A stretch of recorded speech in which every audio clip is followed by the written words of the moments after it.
Really? Then, which would you prefer, divorce or caregiving? The one who presented me with this extreme choice was my husband, in the 15th year of our marriage. For many years, he has despised and exploited me. At 43 years old, with dim prospects for remarriage, he probably doesn't expect me to choose divorce. He is forcing this cruel choice upon me, fully aware of that fact. I sighed quietly so that my husband couldn't hear. Any affection I once had for my husband had already vanished from my heart. And he still doesn't know the fact that I would not be troubled by anything even if we divorced. While watching my husband's unpleasant smirk, I took a deep breath. Then, to release the long-accumulated resentment, I stared back at him intently. My name is Joyce Hill. I turned 43 this spring. My marriage to Solomon began from a romance, and 15 years have passed. Our meeting started when Solomon approached me at the bar I frequented. This bar is so hidden, I didn't expect to find someone as young and charming as you here. Would you like to drink together? Initially, I saw him as a frivolous person, but as we talked more, I began to see his charm. Solomon listened to me attentively and always laughed joyfully. I was drawn to his smile, and eventually, we started dating. 2 years later, we decided to get married. Is it true that he has debts? You should avoid marrying such a person. Most of the hardships will fall on you. It's not just about the debt, but I feel like he's hiding something. I can't entrust my precious daughter to someone like that. After I introduced Solomon to my parents, they expressed their opposition to our marriage. Solomon had lost his father when he was young and struggled financially during his college days. He explained that he had incurred debts to cover tuition and living expenses, but my parents were skeptical of his story. Could he be falsifying something? Enough. Even if you both don't approve, I'm going to marry Solomon. I married Solomon despite my parents' objections. As a result, this issue caused my relationship with my parents to become distant.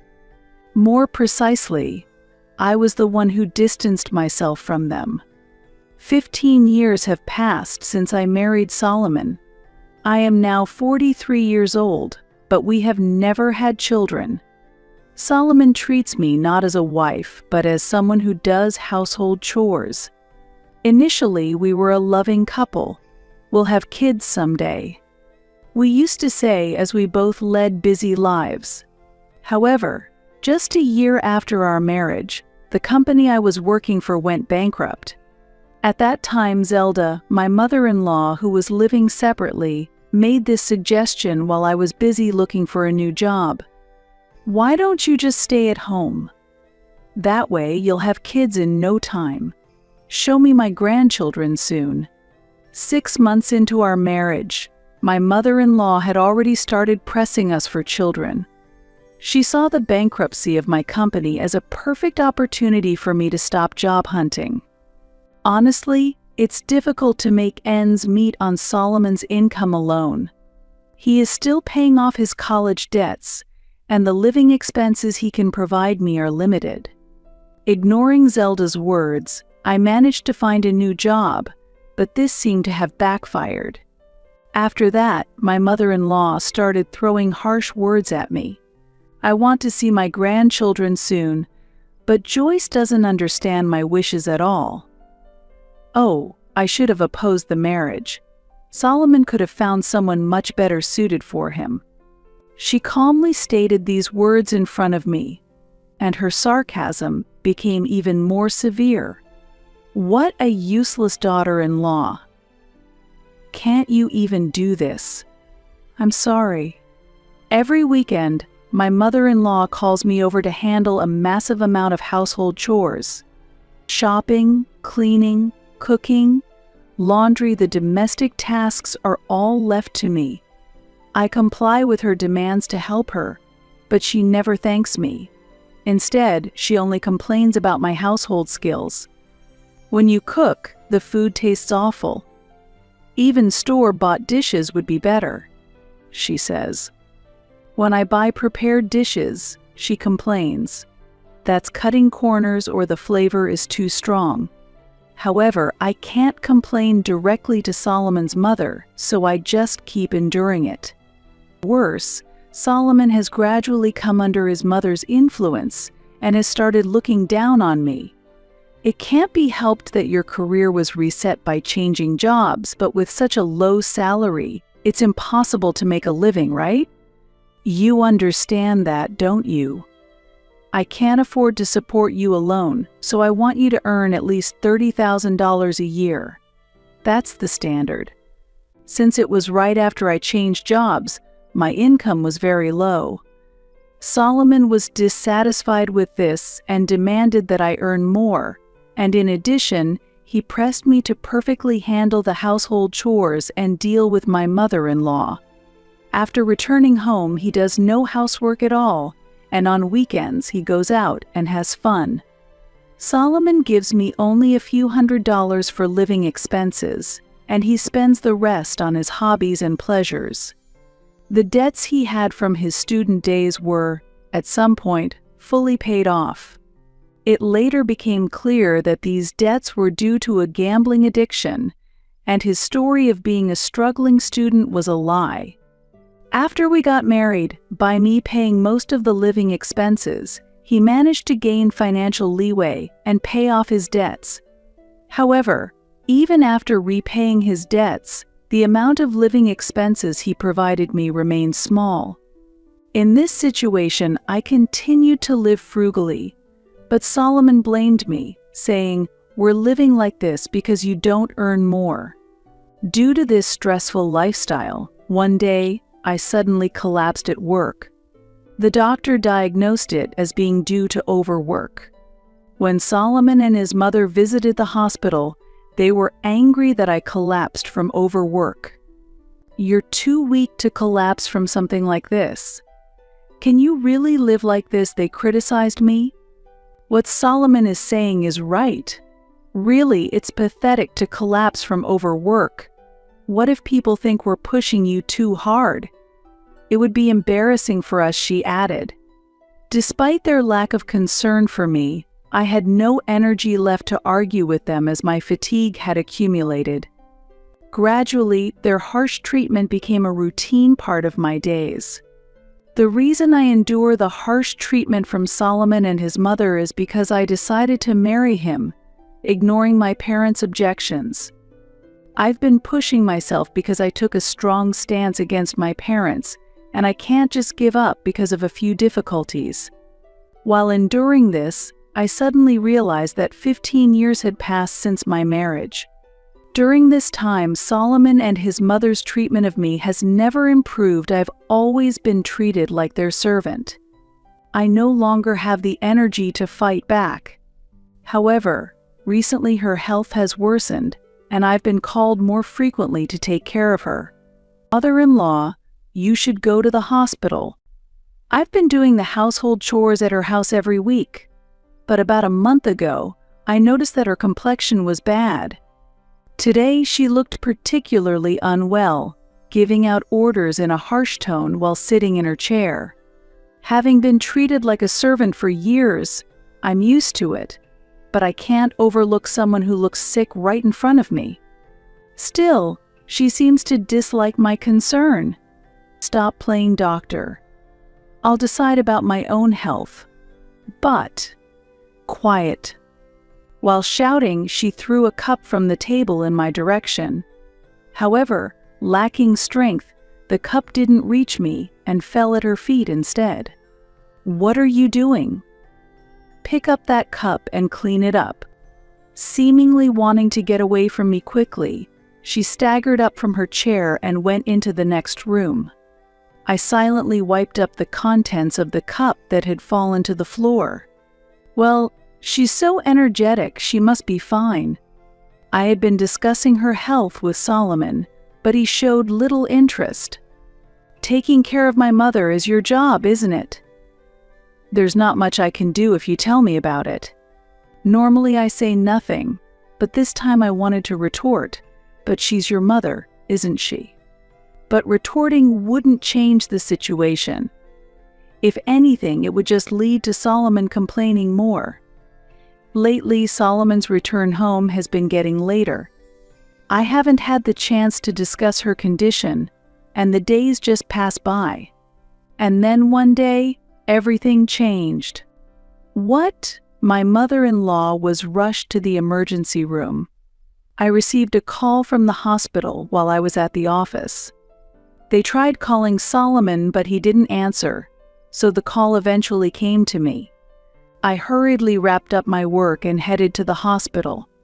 She had collapsed while shopping at a local deli. According to the doctor, although her life was not in danger, she would need support for daily activities after being discharged. Can it be? Until now, she had lived separately from us, and that distance was what made my difficult life somewhat bearable. But if we were to live together, I had not been disturbed by her harassment over the past 15 years, but now I was filled with anxiety. If I were to live with her, would I be able to maintain my mental health? After hearing the situation at the hospital, I left her in the doctor's care and returned home. Solomon hadn't come to the hospital, he was waiting at home. When I explained what had happened, he became angry. Why didn't you take her to the hospital sooner? It's your fault that my mother ended up in this condition. I had repeatedly urged her to go to the hospital, but she wouldn't listen to me. I had consulted Solomon about it, but he found it too bothersome and did nothing. Really, is this my fault? As I silently pondered, Solomon sighed heavily. Then, he made an unbelievable suggestion. Now that things have come to this, there's no choice but to have my mother live here. We'll sell her house and land. Of course, you will take on the caregiving. Using caregiving services would be too expensive, so I'm leaving all of her care to you. What? But then I won't be able to continue working. What are you talking about? It's only natural that you continue with your job and the housework as before.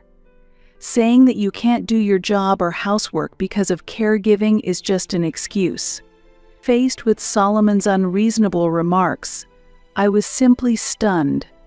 Does he really think I can handle caregiving, work, and household chores all by myself? It's impossible. At these words that slipped out unexpectedly, Solomon reacted, If we're going to take care of your mother here, we must share the responsibilities of household and caregiving. It's impossible for me to do everything alone. Solomon looked surprised at my rebuttal. Having spent the past 15 years mostly without defiance, not only he but also I was surprised by my own reaction. However, those spontaneous words highlighted how unrealistic his demands were. Solomon frowned and retorted, "Is that so? Then, which would you prefer, divorce or caregiving?" Choose either. I don't care." While saying this, Solomon gave an unpleasant smirk, imposing a tremendous choice on me. "You're not on good terms with your parents, and if we divorce, who will you rely on? It'll be difficult for a woman alone to live decently. With such a low salary, if you leave me, that's the end. Without me, could you even survive?" Thus, Solomon confidently indicated that divorce was not an option for me. Witnessing him looking down on me with such arrogance, it felt like something inside me broke. "All right then, I choose divorce. I'm moving out today. Why don't you ask your 23-year-old lover to take care of her?" "What?" Surprised by my unexpected response, Solomon let out a jesting tone I had never heard before. His voice sounded so pitiful that I almost laughed, but I thought better of it, as laughing would not help the situation progress. Holding back my laughter, I pulled out something I had been hiding in my bag for a long time. Here, take this. While puzzled, Solomon took the bulging brown envelope I offered him. As he checked the contents of the envelope, his face gradually turned pale. "What is this?" As Solomon's voice trembled, I answered calmly, "It's evidence of your affair with your 23-year-old lover." The envelope contained numerous photographs. In the photos, Solomon was seen intimately linking arms with a young woman. Solomon's return home had started to get later 6 months ago. At that time, I began to suspect his dishonest actions, but I had yet to obtain concrete evidence. However, his consistently cheerful demeanor when he came home every day intuitively told me something was off. So I hired a detective and discovered that he was indeed having an affair. His affair partner was a 23-year-old stripper. He first visited the cabaret club as part of a business association. Solomon, inherently frivolous, had dated several women before our marriage, but it seemed that these women issues had resolved after he shifted his interests elsewhere post-marriage. However, one day, invited to a strip club by a business contact, he met a woman who perfectly matched his ideals and fell for her instantly. Since then, he has been pouring his salary into that strip club, eventually forming an intimate relationship with the stripper. Your affair partner? She's cute and young, but do you think she can take care of your mother? Your mother likes to give orders, and she will be even more demanding after she's discharged. Pointing to the woman in the photos, I confronted Solomon. No, this is a misunderstanding. It was just a bit of fun, not an affair. He stammered, his previous confidence vanished, and he began to offer a feeble excuse. "Oh, just a bit of fun, huh?" "Yes, that's right." I didn't intend to do anything serious. Cutting off his excuses, I sighed heavily and stopped the conversation. Then, I pulled out my smartphone and played an audio file. "I'll divorce my wife soon, and then I'll marry you right after. I'll protect you for the rest of your life." Hearing Solomon's sweet voice from the smartphone, I grimaced with discomfort. Meanwhile, Solomon, pale-faced, stared at me, demanding to know why I had such a thing. "This is just a part of the evidence collected by the detective agency. There are loads of your call records with her. And whether or not you were serious doesn't matter. Having an affair with someone else while married to me is clearly infidelity." While saying that, I selected a photo from the stack of evidence and showed it to Solomon. In the photo, they were captured entering a hotel, arms linked intimately. "Do you want to see more? I can show you plenty of other evidence. Are you still planning to make excuses?" Solomon shuddered at my challenging question. He probably realized that he could no longer talk his way out of this. Changing tactics, he began to accuse me. "Hey, did you use my money to hire a detective? Using my hard-earned money for such wasteful spending? Give me back my money." Caught off guard by this unexpected attack, I was momentarily at a loss for words. Solomon seized this opportunity to further his verbal assault. "Do you know how much it costs to hire a detective? Using my money for such a ridiculous investigation? You're the worst wife. Well, if you return the money with interest, I might forgive you this time." Seeing Solomon twist the situation for his own benefit, I was utterly astounded and asked, "When did you become so petty?" Struggling to maintain my composure, I calmly retorted to Solomon, "I used my own savings for the detective. I haven't touched your money at all, so no worries there." "That can't be true. There's no way you have that much money to hire a detective. Or, did you not know that I was recently promoted to department manager? I'm earning quite a sum now." Solomon was visibly shocked by this unexpected revelation.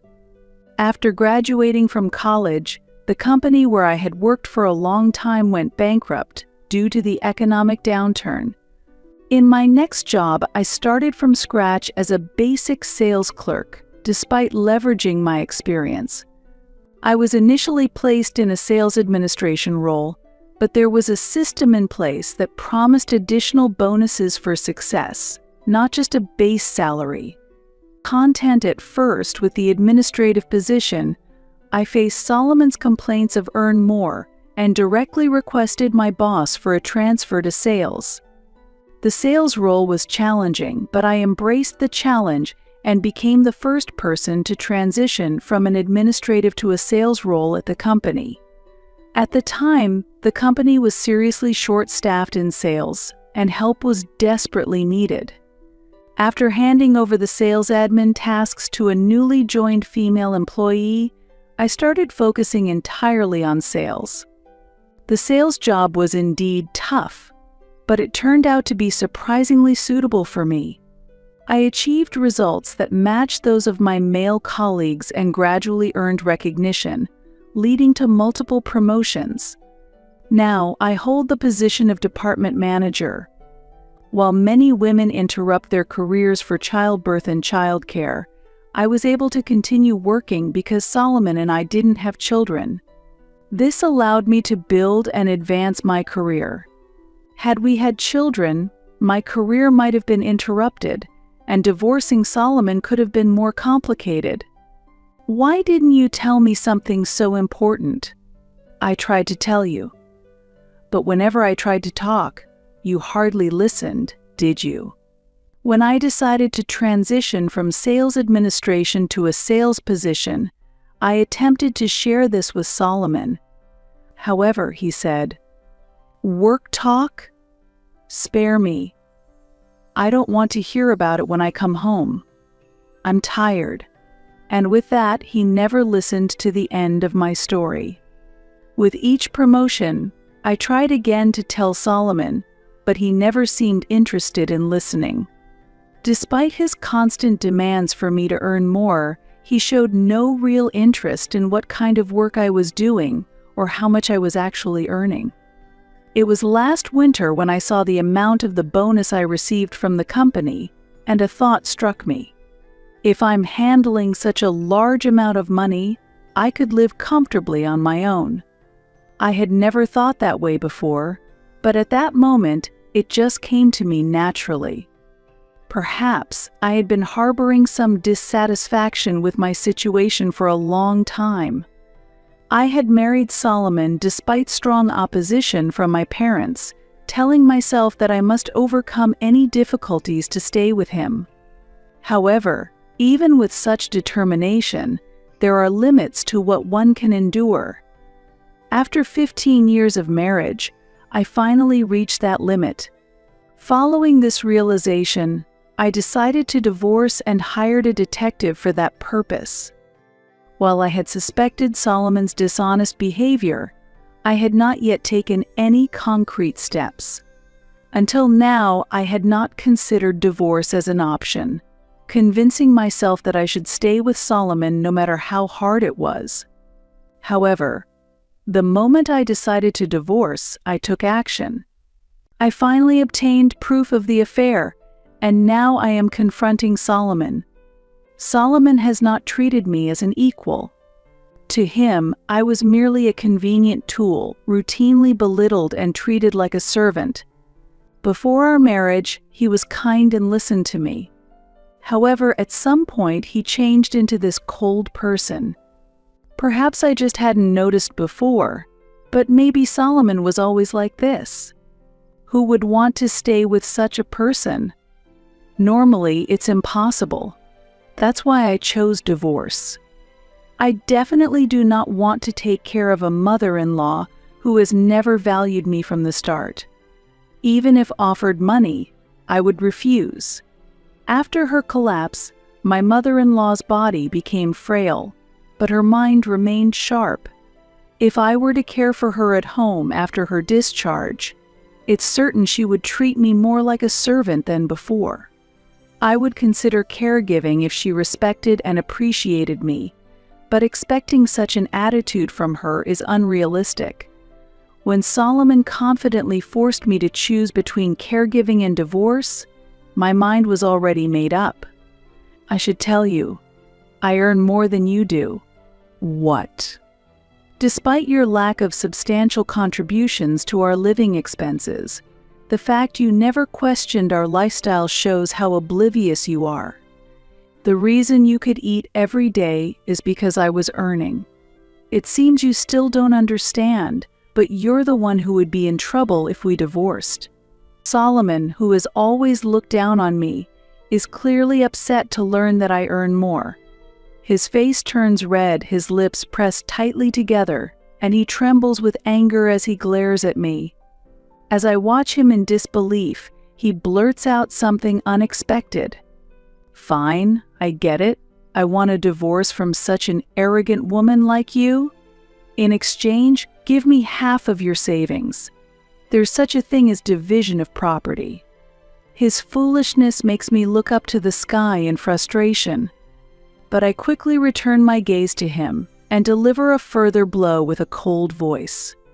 If you're going to claim division of property, you'll need to speak to my lawyer. What? A lawyer? Are you surprised? I've already contracted a lawyer to handle the division of assets. If Solomon had said he would take care of his mother's caregiving himself, I would have reconsidered the divorce and put the lawyer on hold. Originally, I had intended to overlook Solomon's infidelity and get through this tough period together.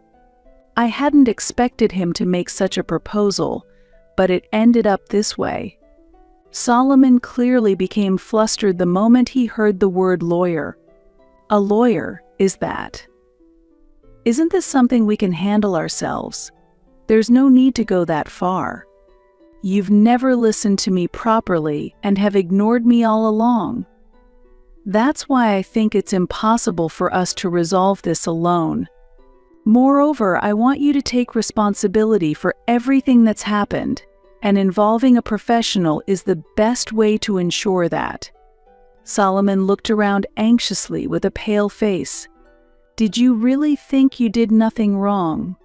At that, Solomon's face contorted even more.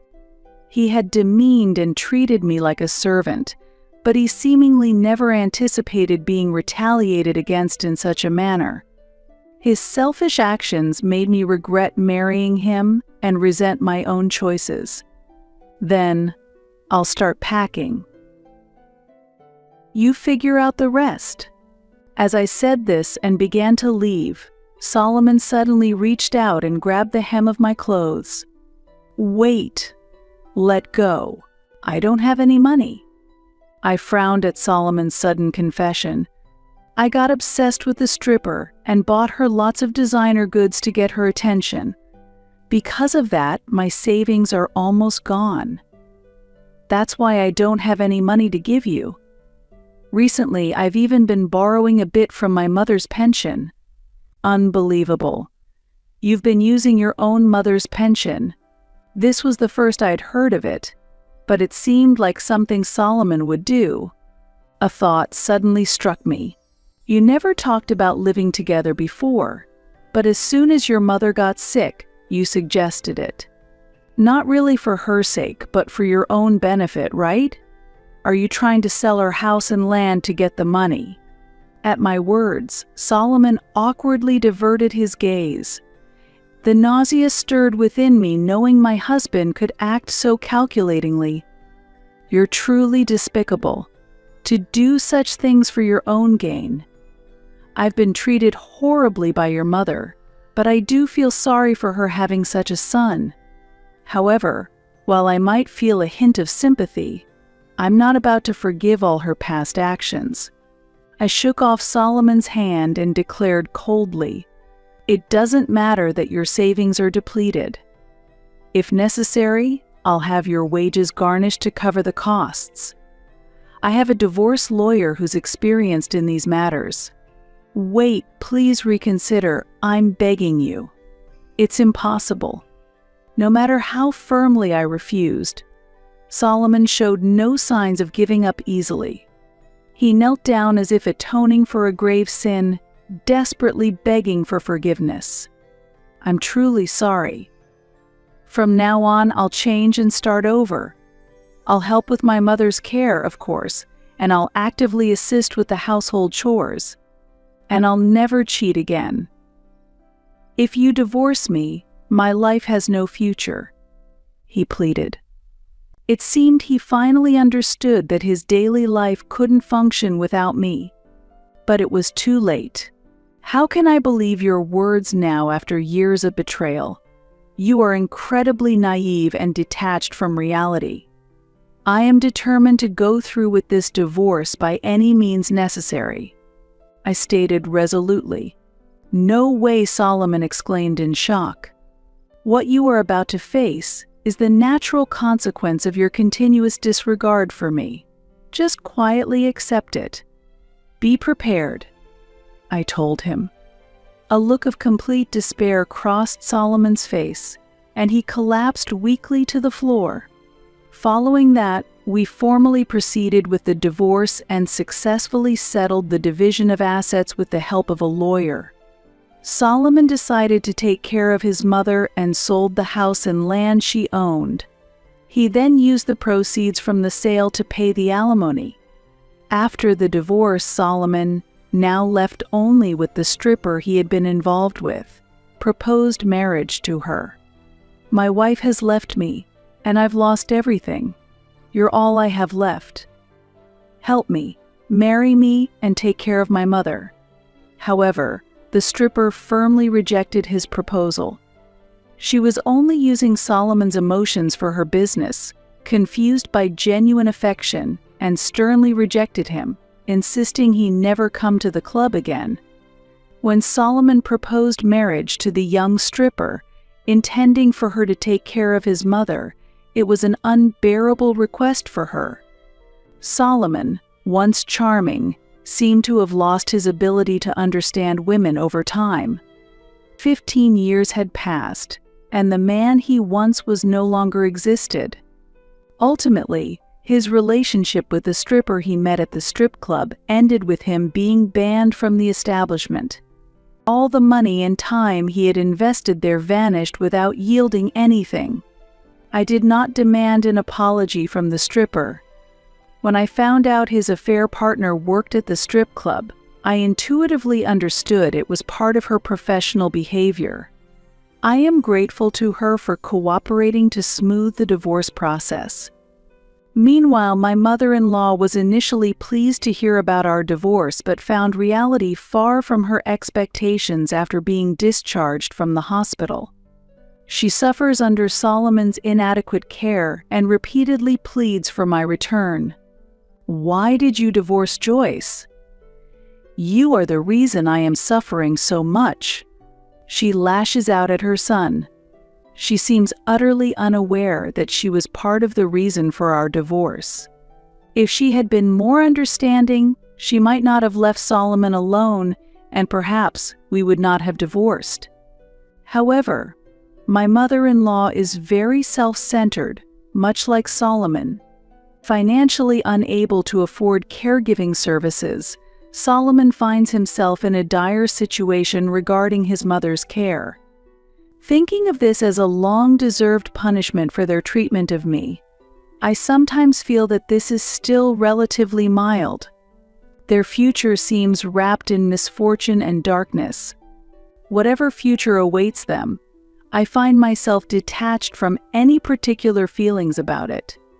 It's their just dessert, I think, without much emotion. After the divorce, I visited my parents' home to apologize sincerely for my past actions. I was prepared for potential estrangement, but contrary to my expectations, my parents warmly welcomed me back. "If you are happy, then we are satisfied," my parents told me. "Yes, you are always our beloved daughter. Your happiness is the most important thing to us," my mother added. "Mom, Dad, thank you so much." I expressed my deep gratitude. In fact, my parents had forgiven me from the beginning, and I am just grateful for their tolerance. Currently, I have rented a new apartment near my parents' home and have started a new chapter. Although my job remains busy as before, not having to worry about Solomon or Zelda has significantly eased my life. In the future, even if I have the opportunity to remarry, I plan to be more cautious when choosing a partner. But for now, I think it might be quite nice to spend some time alone. I am considering enjoying this independent life. I cherish these peaceful days.